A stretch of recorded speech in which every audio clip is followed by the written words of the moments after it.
Okay, hello everybody. Very excited to have you all join us on today's Hokkien webinar for beginners.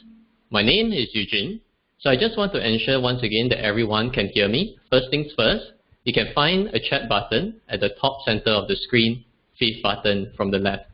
So click on it, and then there's a drop-down list on the right. So instead of all participants, you can choose Eugene, that's me, and then type yes into the chat box if you can hear me.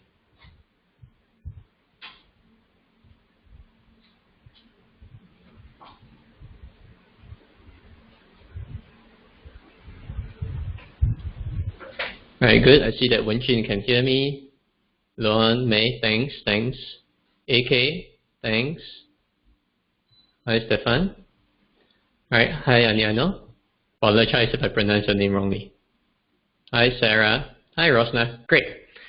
Okay, so today's webinar is for beginners. So if you're already an intermediate or advanced Hokkien speaker, this webinar is not going to be suitable for you. So I'm being very honest here, because I believe if you're not going to learn anything from me, I don't want to waste your time too. So just PM me on the site and I'll let you know when our intermediate or advanced Hokkien courses are available. Okay, so just a few housekeeping matters before I start. Lots of efforts have been put on this webinar. So here's a quick disclaimer and copyright announcement. Alright, now given that there's quite a bit of content I've prepared for you, I will attempt to answer the questions you may have roughly towards the last 10-15 minutes of this webinar. Also, I'm looking at the number of attendees right now, and well, we actually have close to 100 participants tonight. So I think in that case, I will prioritize and start with the more popular questions. To ask questions, once again, feel free to PM me. And for those who just joined the call, you can find a chat button at the top center of the screen, fifth button from the left. Click on it, and then there's a drop-down list on the right. So instead of all participants, choose Eugene, that's me. Well, if you want to, you can say hi to me right now. Alright, now let's start with a little introduction. So at LearnDialect.sg, I want to make learning Hokkien fun, easy, and practical for daily conversations in Singapore. So to give you a little background, my mom is Hokkien, but she never spoke much Hokkien to me before. In fact, there isn't much chance to speak Hokkien in Singapore. As you and I both know, we can all get around with just English or Mandarin. So, however, I picked up Hokkien myself so that I can better communicate with my grandma. So yes, this is me, and then this is my grandma. So I'm not too sure if any of you feel the same, but I always find a shame whenever I cannot converse with my grandmother. So you see, I'm part of a big family, and during family gatherings like Chinese New Year, I'm sure like me, you guys will see a lot of children, cousins, and relatives, and you love to catch up with them. But how many of us can actually catch up with our grandmother in her language? So to me, it's kind of sad that no one from my generation can actually talk and communicate with my grandmother. So at the start, all I can say is, yeah, and yeah. So, I always thought that if I can speak Hokkien better, I'll be able to have a real conversation with her. So, are you in a similar situation as me? If for any one of you in the same situation, please type yes, so that I know that I'm not alone.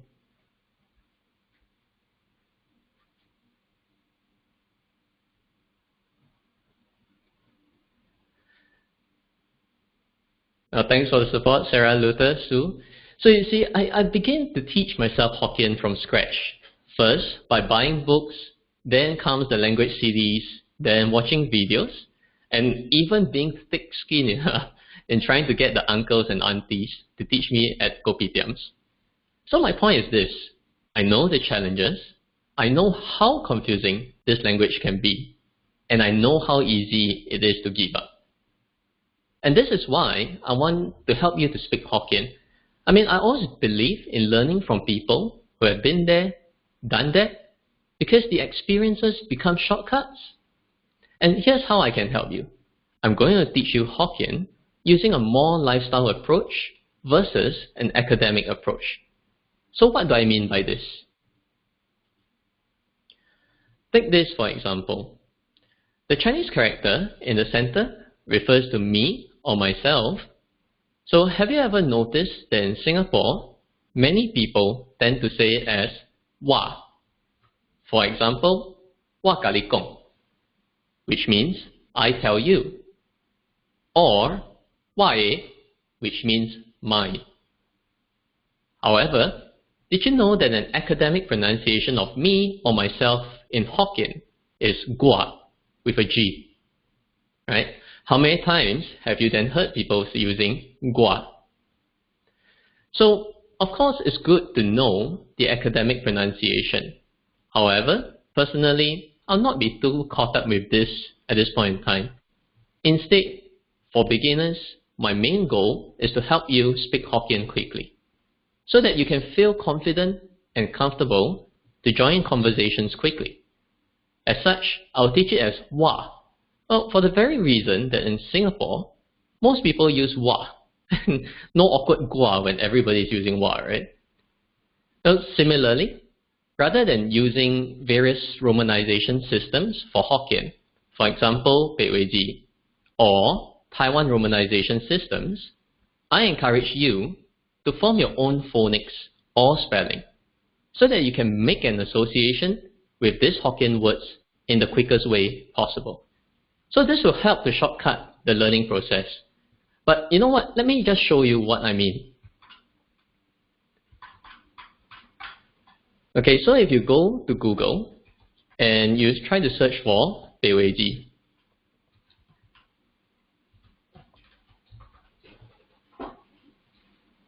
you see over here the first Wikipedia. Click on it.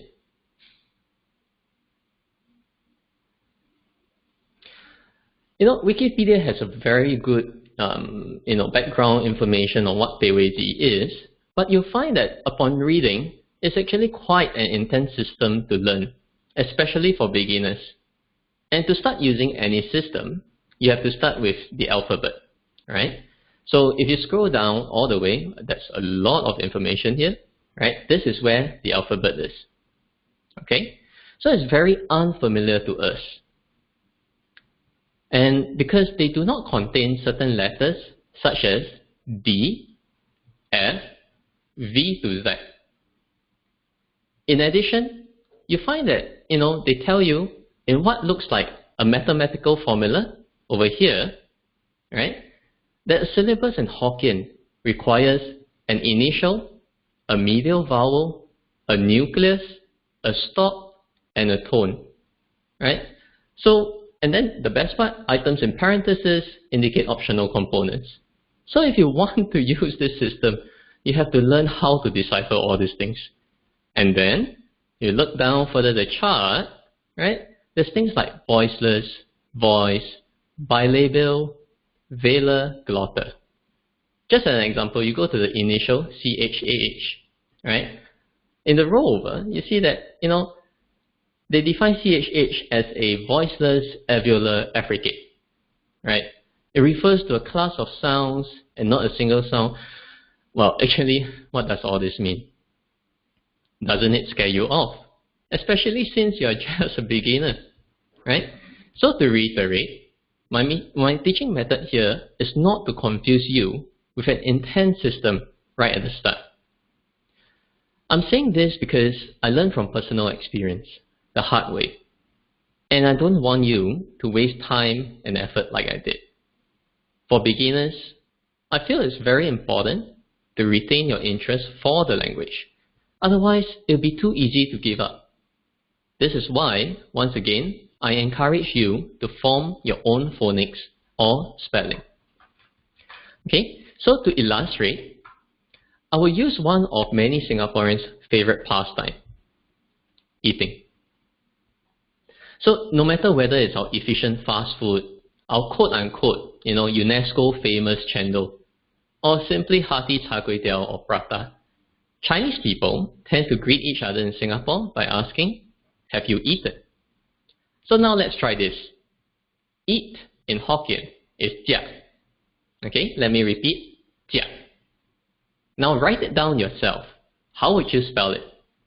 Alright, so everybody, you can type it in this chat box.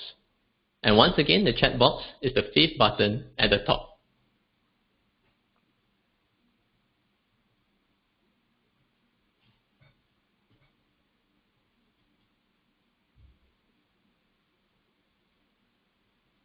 Okay, yes, I see JIA from Sarah. Okay, I also see JAK from Ski. Yes, good, keep it coming. Yes, I'm seeing a lot of you typing it as JIAK. So see, just a simple word, jia. There are many different forms of spelling. And depending on where we come from, our race, culture, or dialects, we have different spelling for jia. For conversational purposes, are we wrong? No. Remember, this is not a phonics class. Your goal is to be able to speak Hokkien. And the point is, you should write whatever that helps you to remember the sound of the word. Now, the formal romanization of the English word eat using system I mentioned earlier is C-H-I-A-H. Oh, with a vertical stroke here on top of the letter A. Right? However, later on in our presentation, you'll find that I will use J-I-A-K, right? Which personally relates to me better. Honestly, it's just easier for me to type these letters over the phone. So that said, you may use other romanizations, for example, C-H-I-A-H, J-I-A, etc. As long as it helps you to make sense of what you hear.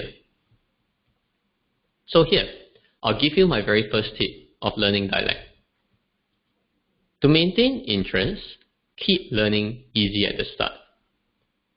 We all know that there's just so much to learn for a new language. So why start with a difficult system that discourages you from learning further? So tonight, I'll be going through certain things of what makes Singapore Hokkien unique over here. Right? Some tips and tricks to learn Hokkien using the learning materials sent to you previously, and then learn and practice Hokkien numbers and understand some Hokkien idioms before we end off with a Q&A session. So are you all still following me? If not, please do message me your questions and I may be able to address it during the Q&A session later. So, Singapore Hokkien. Well, just a fun fact. Do you all know that the term Hokkien actually means an entire province in China? And it's not really a language. So the actual term for what we now know as Hokkien is the Southern Min language. However, since there are many languages and dialects related to the Southern Min language, and many of our ancestors who spoke the Southern Min language came from the Hokkien province, we conveniently call it Hokkien in our everyday conversation. So this is also the reason why when you go to Taiwan, you can still hear people calling the Southern Min language, calling this the Southern Min language, or Minnan Yu in Mandarin. So Hokkien has certain base features, and I'll share the more important ones with you here. So first of all, Hokkien is a tonal language. This means that different tones of pronunciation means different things. For example, boy versus boy. So for beginners in Hokkien, they may actually sound rather similar. However, they do mean different things. Boy is to buy, while boy is to sell. Okay? Next, tone sending is very common in Hokkien and happens frequently in conversations to make a phrase or sentence more pronounceable.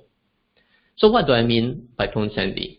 Right? It means that for a particular word, when put in the same sentence prior to another word, it would change its original tone, even though the meaning is the same. For example, jia versus jia ba.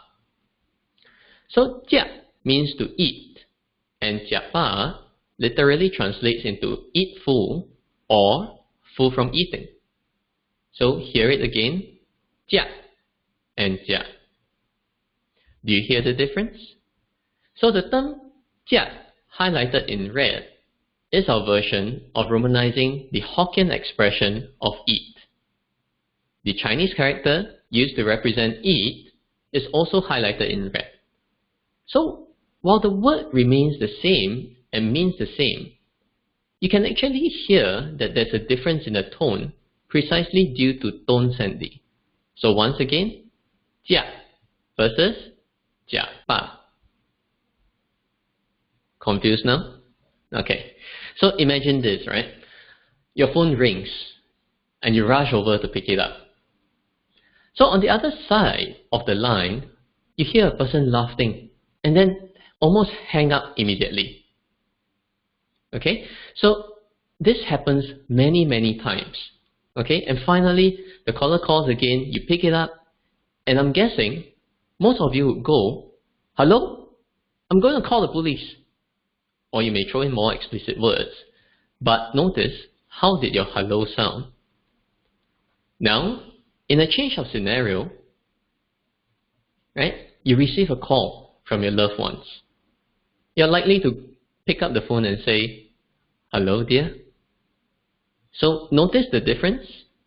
Hello versus hello. So that is tone sandhi for you. In the second scenario, same hello word, same meaning, but different tone. Well, it better be, especially if you're talking to your wife. So a little story here on why, greetings among Hokkien or Chinese people generally revolve around food. So one story is that in the olden days, there's a lack of food and people did not always have enough to eat. As such, asking about whether somebody has had a meal yet, right, is a good way to show that you care about their well-being. In Hokkien, we express it as 家呗, 家后呗, and 家爸呗. However, do note that there's a growing culture or taboo, especially among the younger generation, where in current days, the first and second phrase, namely 家呗 and 家后呗, are usually preferred over the third phrase, 家爸呗. This is because the third phrase, 家爸呗, seems to imply that the subject of your greeting is not affluent enough to eat his or her fill. Okay, moving on. Singapore Hokkien has some distinctive characteristics that sets it apart from other variants of Hokkien spoken in China, Taiwan, or Malaysia.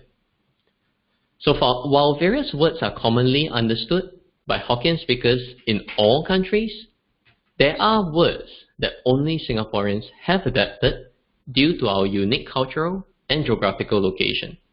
So let me give you an example. To express our love, Singapore Hokkiens use the term suka. Okay? This is a loan word from the Malay language. In Taiwan, the locals express it by saying ka yi. Another example, Hokkiens locally will use the term lo kun to mean doctor. Now, the origin of this term to mean doctor is rather interesting, as it depends on whom you ask. Different people will have different versions of where it came from. Some say it's derived from an old Taoist deity known as Lao Jun. Others say it comes from dukun, which is the Malay word for medicine man, while the version I've heard and subscribed to the most is that of the English word locum. So locum means something like a temporary or stand-in doctor, and the reason why I subscribe to this the most is due to Singapore's colonial past. So just imagine the shortage of doctors post-World War II, right? And the British pulling back its forces out of Singapore. There's just a lot of manpower required in the healthcare and medical industry. So here comes the second tip. Start with words that you already know and build from there. It's a numbers game at the start. The more words you collect, the more confident in Hokkien you'll be. So apart from local words that we have learned from other cultures or influences, another unique feature is that Singapore Hokkien sometimes have different pronunciations for the same word. So take for example and listen very carefully to how I pronounce the word sit. Some people pronounce it as zhe, while others will pronounce it as zhe. Or the word skin, which may be pronounced as pe or pei. So once again, zhe versus zhe for sit, and pe versus pei for skin. Now, the reason is because our ancestors who spoke Hokkien came from different backgrounds. This means that depending on which region or village a person comes from, each have their own accent, pronunciation, and diction. So you cannot say that one is correct and the other is wrong. Majority of Hokkien ancestors came from Quanzhou, Zhangzhou, and Xiamen or Amoy. So consequently, our tones and pronunciations are also heavily influenced by these areas. Now, what is the main takeaway from all this? To me, it's to be aware of the Hokkien features that can confuse a beginner. For example, why does the same word sound different? Is it due to tone sandy, or is it due to speakers from different backgrounds? So the key here is to stay open-minded in listening to how different Hokkien speakers pronounce and make an effort to practice in order and to get a hang of it. So once you're more comfortable and have an interest in it, then it'll be good to dig deeper and study it from a more technical perspective. So Hokkien speakers around the world can largely make out and understand one another, but the pronunciation of Hokkien words may vary, especially from one region to the other. So for example, Penang Hokkien sounds different from Taiwanese Hokkien, which sounds different from Singapore Hokkien. So as such, I think it's important to listen to how Singaporeans speak Hokkien and learn from there. And to do that, we have an ongoing process of collecting audio recordings from at least 100 Hokkien-speaking seniors in Singapore, and thereafter, base our pronunciation on the most commonly heard version. So I'll now pause here for half a minute so that you all can absorb what I've mentioned earlier. Once again, feel free to message me and I will try to answer your questions in the Q&A session later. Okay, so we have half a minute.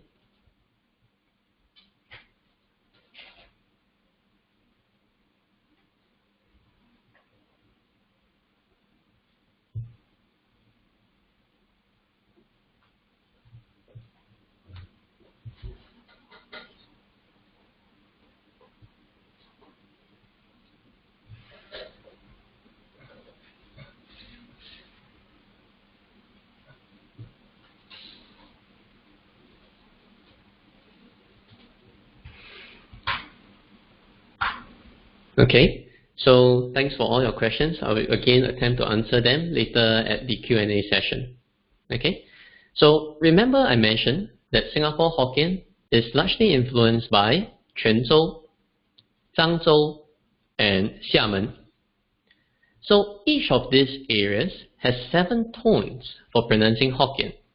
And Singaporeans have also derived their own 7 tones from these influencing regions.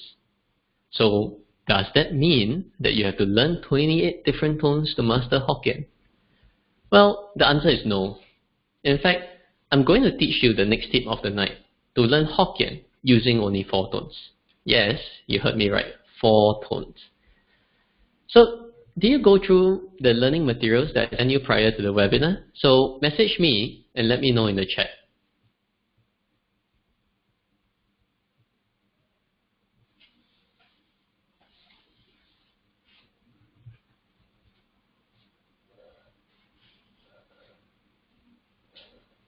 Good, good. I see most of you have done it. Cynthia, Sarah, Serene. Good. So great. I mean, this exercise will help you grasp the concepts faster.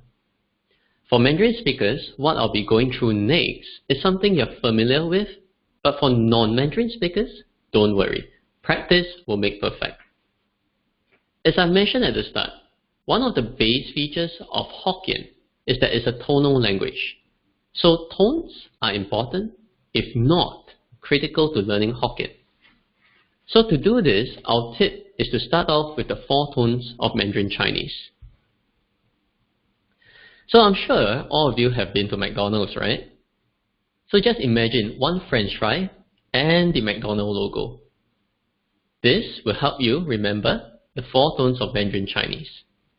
On the top left, you'll see a horizontal arrow, just like a French fry.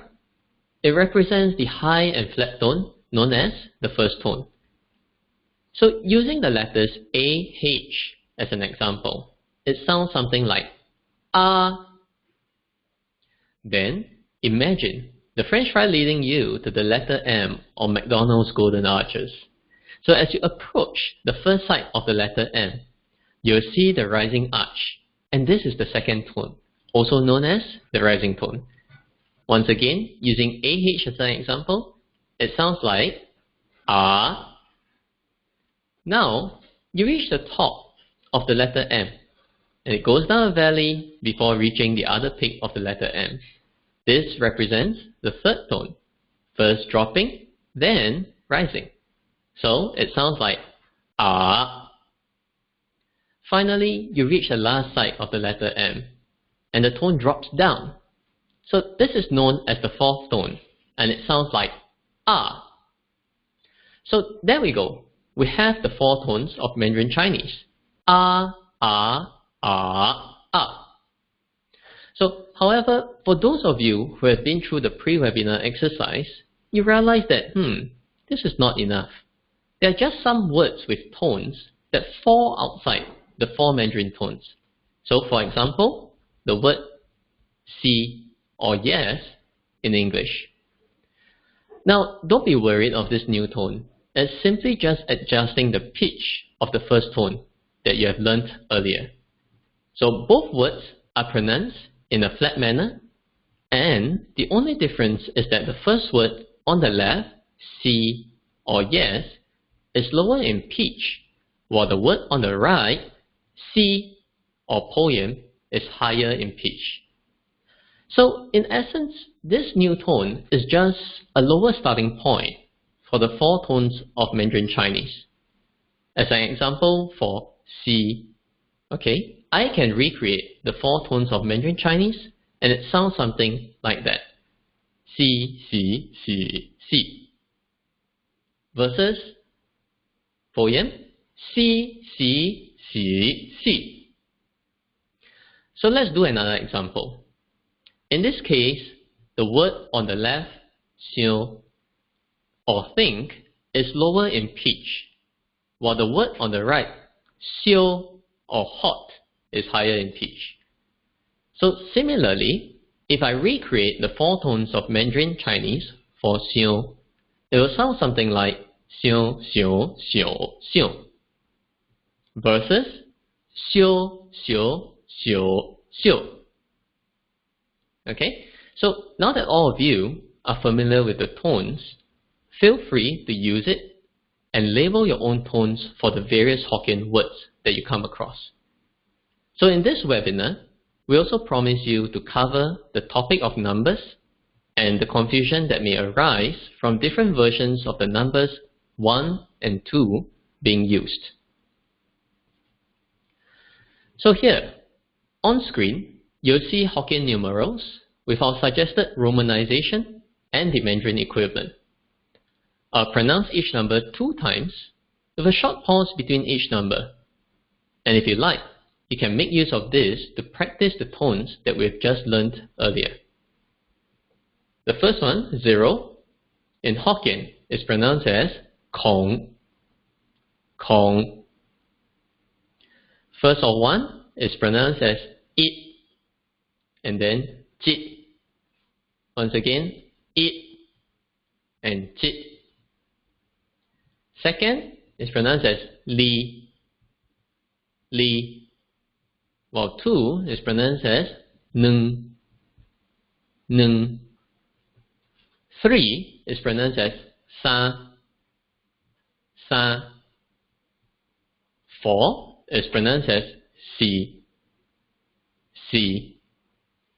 5 is pronounced as go, go.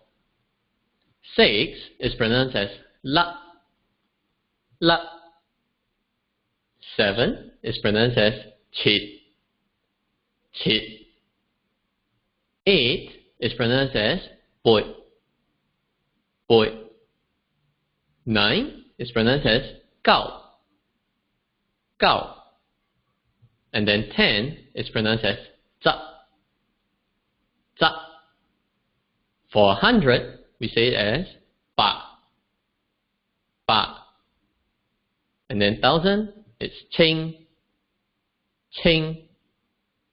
And last but not least, 10,000 is pronounced as ban, ban.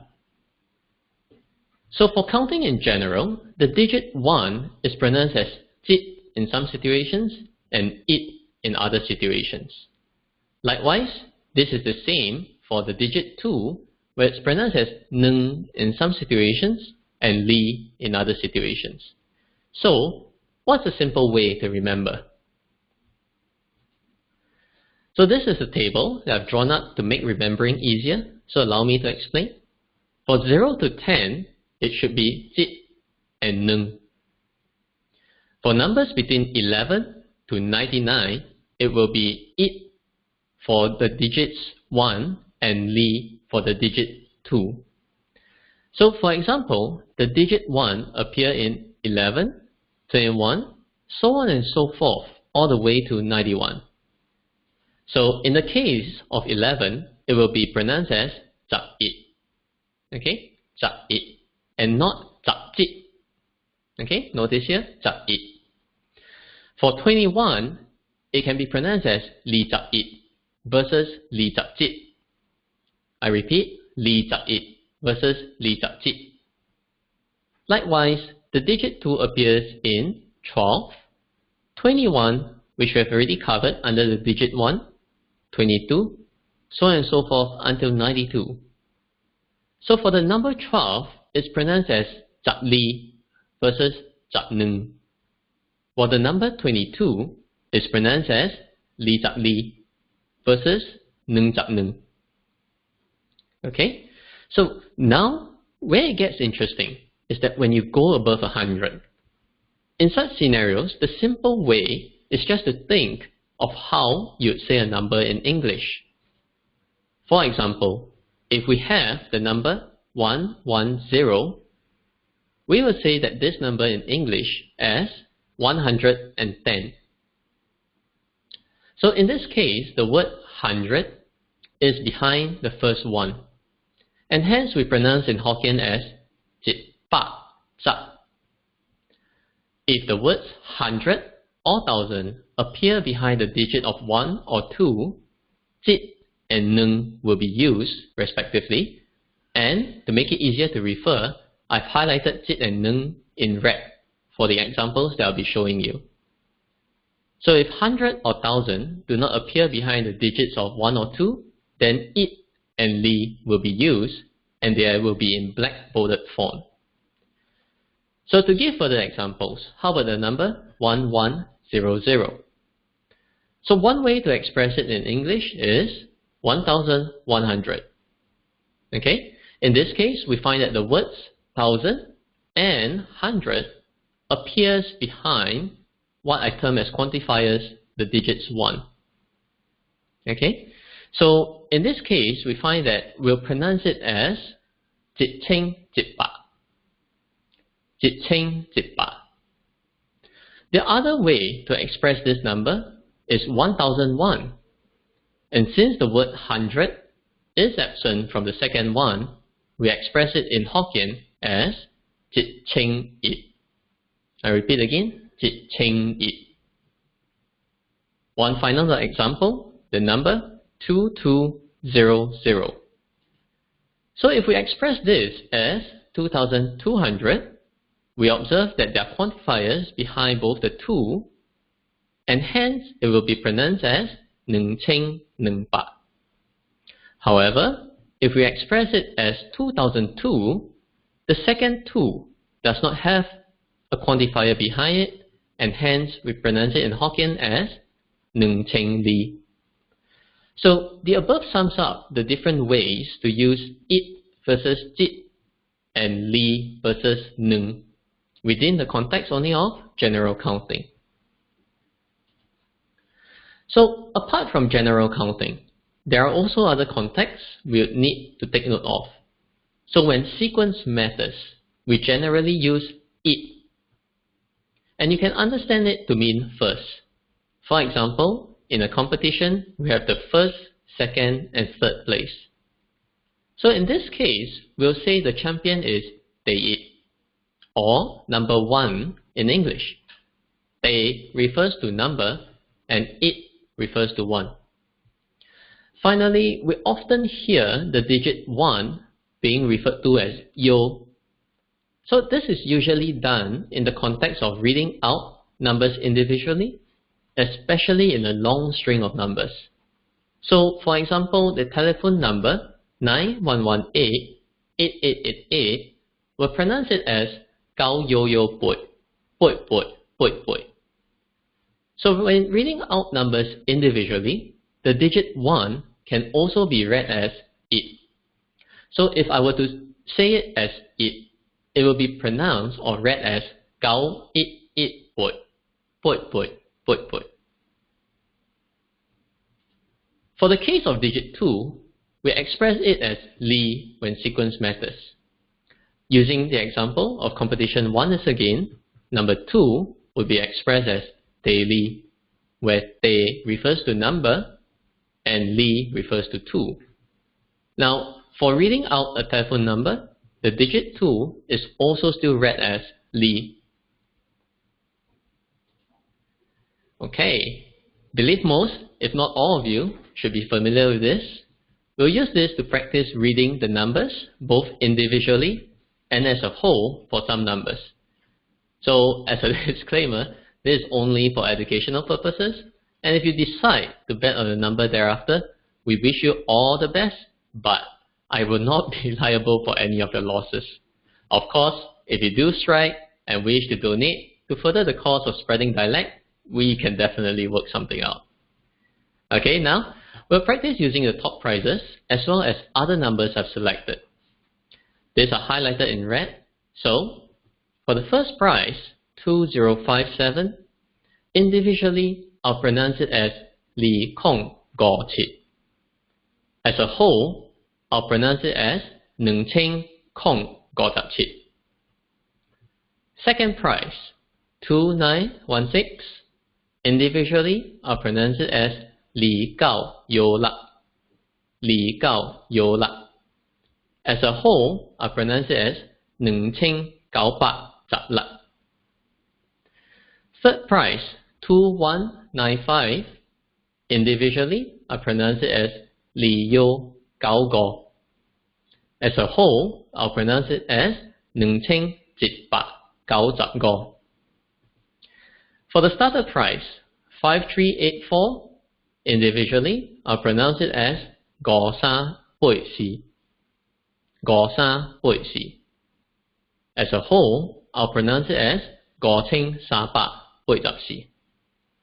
Okay, so for the consolation numbers, you can see that I've highlighted the numbers 2099 and 3099. Now, this is where I'd like to test if all of you have been listening to me or watching the KK Box Music Awards on Channel U right now.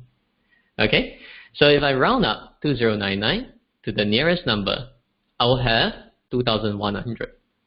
So what should be the correct pronunciation of 2100?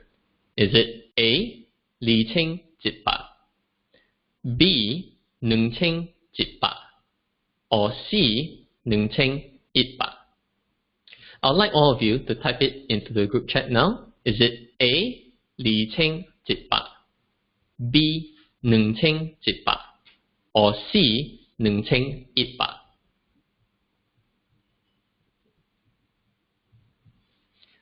Okay, come on, keep it going.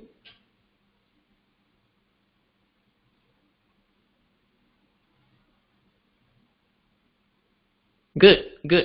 Seems that most of you have been listening. Alright, so now let's try another example. If I round up 3099 to the nearest 100, I will have 3100. So what should be the correct pronunciation of 3100? Is it A 3700 or B 3100? I repeat, is it A 3700 or B 3100?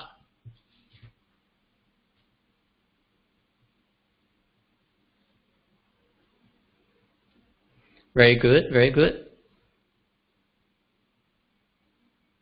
So the answer is A, 3700 for 3100, and earlier on for 2099 or 2100, the answer is B, 2100. Okay, awesome. So I hope all of you are getting the hang of it.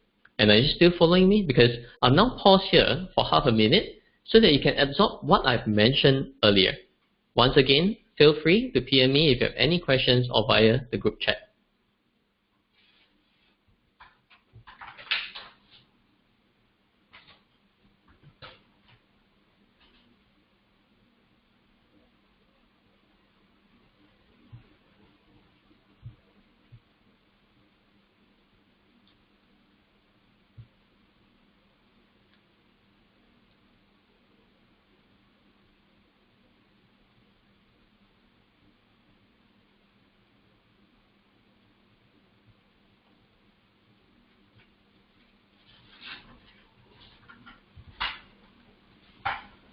Okay, good.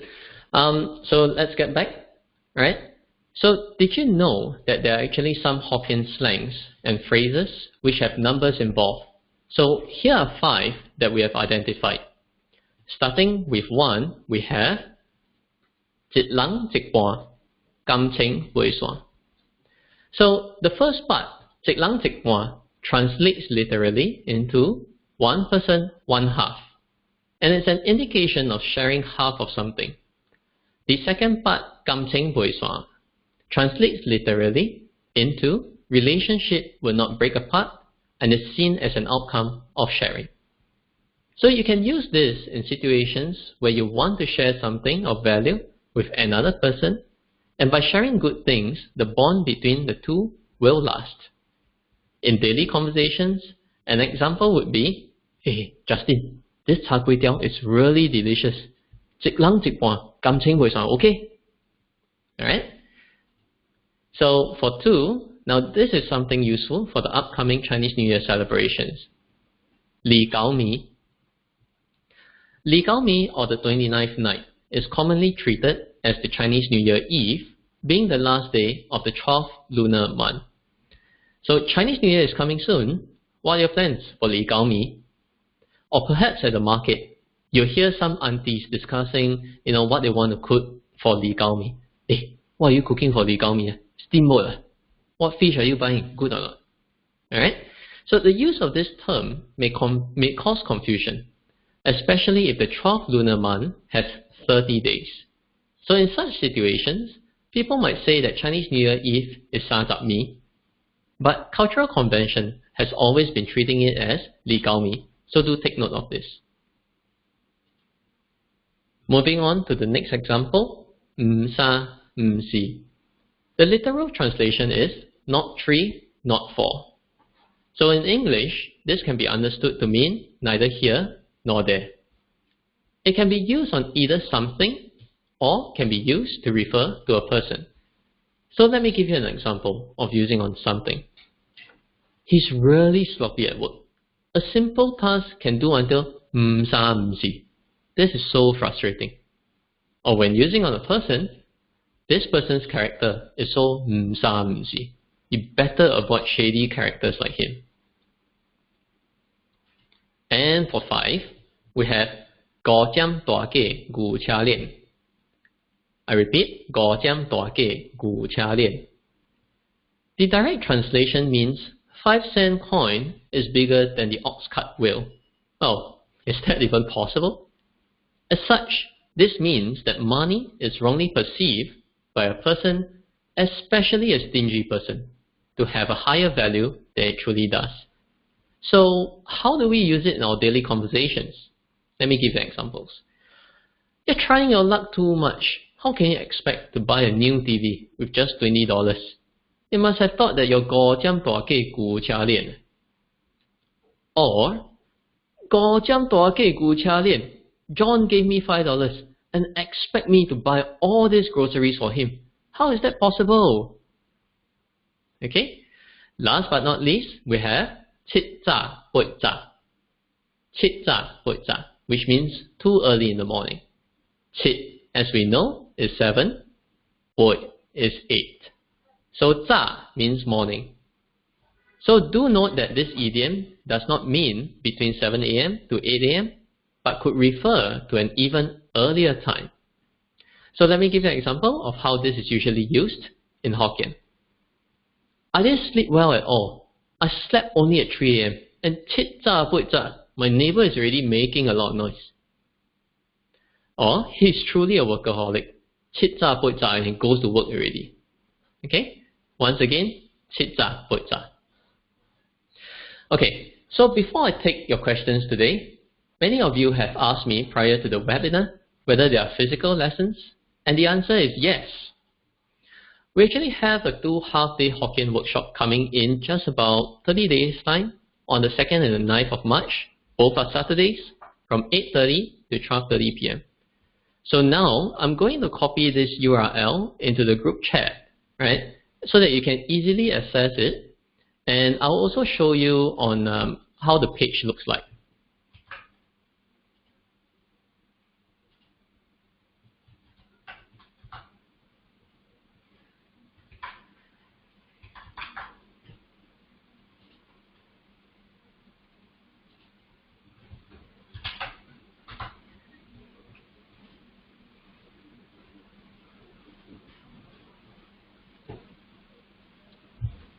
Okay, here we go. Okay, so in fact, this class is going to be a small class that is by application only. We're looking for people who are mainly 1, serious about learning Hokkien, and 2, people who want to pick up Hokkien as soon as possible.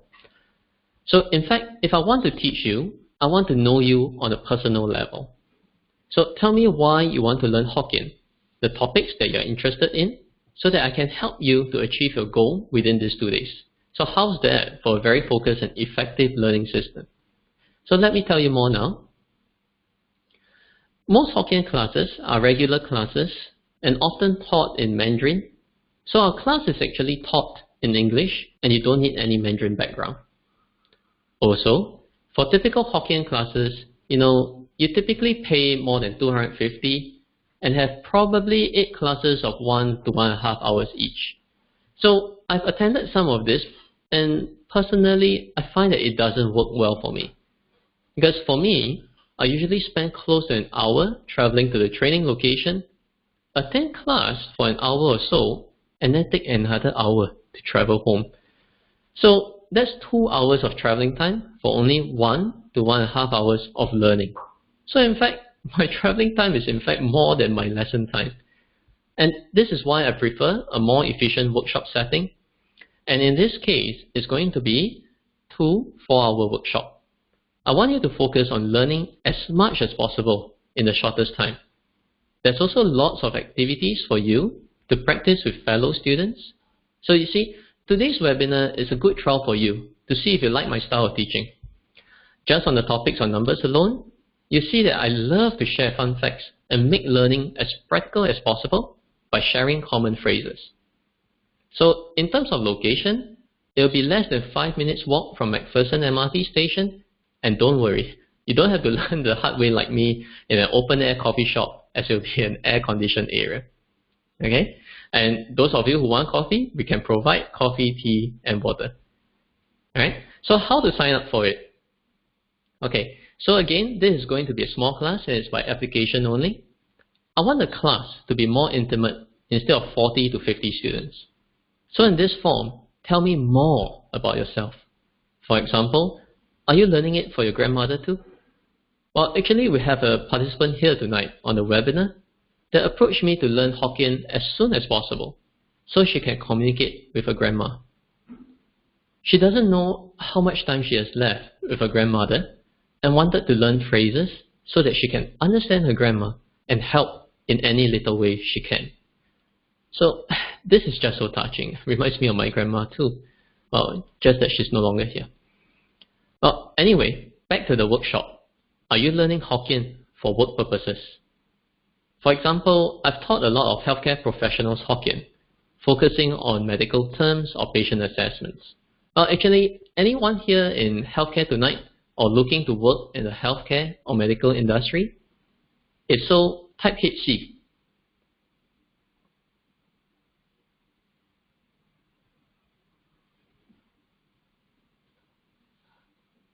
Good. So actually quite a couple of you all.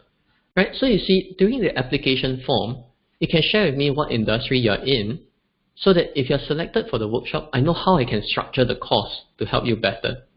And just going through all the message, well, Cheryl says she's actually from the law industry and she needs to speak Hokkien with some clients. That's quite interesting. Oh, actually, I had a few policemen attending my class before. They told me that speaking Hokkien helps in their line of work. Quite interesting, right? Alright, so you get the gist. Let me go back to the slides now. So if you want to apply for the workshop, you know what to do. If you are selected, I'll personally get in touch with you soon. Alright, so now it's Q&A time. I have about 7 to 10 minutes left. So if you haven't PM me your questions, please send it now. Okay, so this question comes in from Sarah. Sarah is asking, in Jia Ba, what tone number is Jia? Is it in between tones? So once again, I mentioned that there's tone sandy earlier on. In Jia, just term alone, Jia is the fourth tone. But due to tone sandy, if I were to say Jia Ba, it will be the third tone in Jia Ba. Okay? And then she also asks, have you ever heard anyone pronounce doctor as no kun? That's how my grandmother says it. Okay? So over here, I think there's a little bit of Teochew influence, right? Another Hokkien pronunciation is yi sing. Okay, yi sing. And just in case you're wondering, nurse is commonly known as misi, which came from the English word M-I-S-S-Y, misi. The formal term for nurses is hosu. Okay, and from Ashley, what about the number 1 being pronounced as yo for reading individual number? Okay, so over here, you realize that I used yo earlier on versus it. And actually, people prefer to use yo versus it, as it's easier to mishear it. Okay?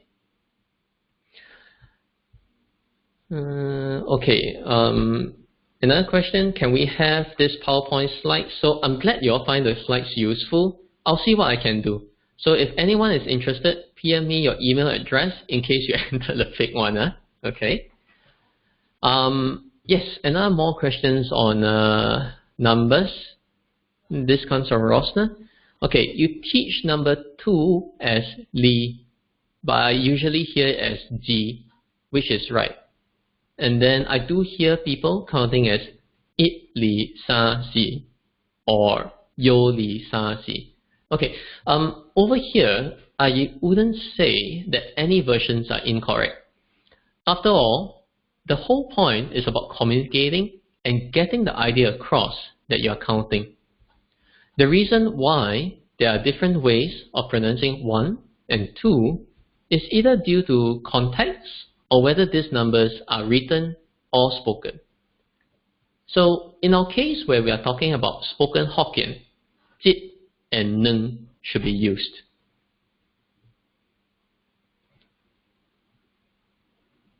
Okay, the next question coming from Ariana. I'm from Philippines. Any Hokkien loan words from Philippines? Well, yes. So you see, the Hokkien people, right? They spread out far and wide throughout the whole of Asia. So in Philippines, certain words like bihun, higao, or bimbo are being used. These are just some very simple examples. So bihun refers to the rice noodles or vermicelli, higao refers to earrings, and bimbo refers to towel. Okay. My favorite question. What 4 digits to buy for the next 4D? This question, quite interesting.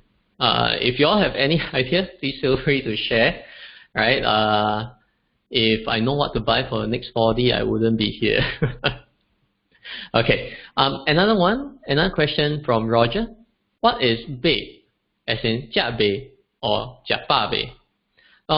Bei is usually, well, I would translate it as already. It's usually used in asking a question, right? In Hokkien, we use bo as well. Like, for example, ho bo or ho se bo, right? So these are just some ways of asking question. And then let me continue to go through.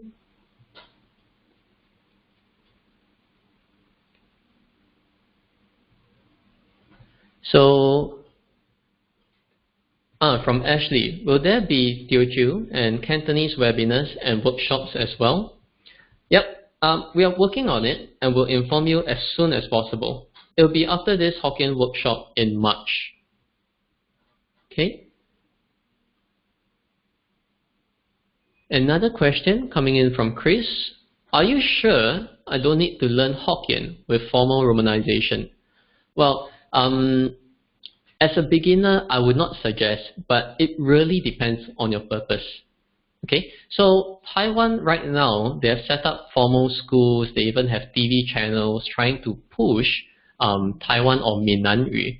But once again, do note that their version of Hokkien sounds somewhat different from what Singaporeans are used to listening. So if your purpose is to communicate with the people around you, for example, the people in Singapore, then I wouldn't really suggest the formal romanization, because you confuse yourself. There are about 8 or 9 different systems to romanize Hokkien or Minanyu. So I'd rather you stick to what I suggested earlier on, right? Form your own phonics, right? Form your own attachments to Hokkien. And then if you are interested, maybe you want to be a professor in Hokkien or Taiwanese Hokkien, then you can go forward and dig real deep into how do you pronounce it in the Taiwanese Hokkien manner. Okay?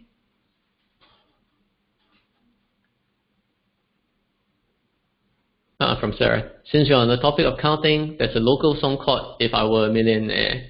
Well, we love this song. Well, also there's the song from So I suggest you, if you're interested, can start with songs as well. Okay? Okay, so that's all the time that we have for tonight.